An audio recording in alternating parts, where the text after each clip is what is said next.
இயேசுவின் நாமத்தில் உங்களுக்கு என் அன்பின் வாழ்த்துக்கள். இயேசுவோடு நடக்கிற தெய்வ பிள்ளைகளோடு பேசுவது எனக்கு ரொம்ப சந்தோஷம்.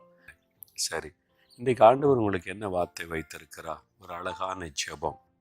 இங்கே தாவீது என்கிற பக்தன் ஒரு ஜெபம் செய்கிறார் பாருங்க.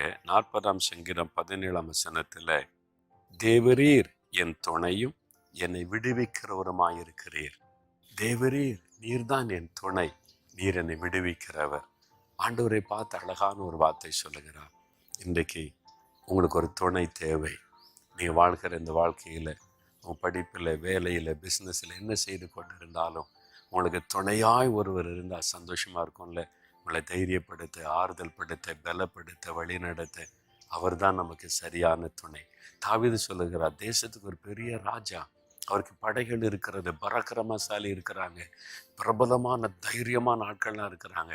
ஆனால் அவர் சொல்லுகிறார், தேவரீர் நீர் தான் என்னுடைய துணை, நீர் என்னை விடுவிக்கிறவர். நீங்களும் அவரை பார்த்து சொல்லுங்க, ஆண்டவரே இயேசுவே, நீங்கள் தான் எனக்கு துணைப்பா, நீங்கள் தான் என்னை விடுவிக்கிறவர். இக்கட்டிலிருந்து என்னை விடுதலை ஆக்கிருங்க, இந்த பயத்திலிருந்து விடுதலை ஆக்கிருங்க, இந்த நெருக்கத்திலிருந்து விடுதலை ஆக்கிருங்கன்னு ஜெபிச்சிட்டிங்கன்னா உடனே செய்வார். அப்படியே கரம் வைத்துங்க, தேவரீர் நீர் என் துணை, நீர் என்னை விடுவிக்கிறவர். இயேசுவே, நீங்கள் தான் எனக்கு துணைப்பா, என் கூட இருங்க, எனக்கு துணையா இருங்க. இதிலிருந்து எனக்கு ஒரு விடுதலை கொடுத்து மகிழ்ச்சியாக நடத்துங்க. இயேசுவின் நாமத்தில் ஜெபிக்கிறேன் பிதாவே, ஆமென்.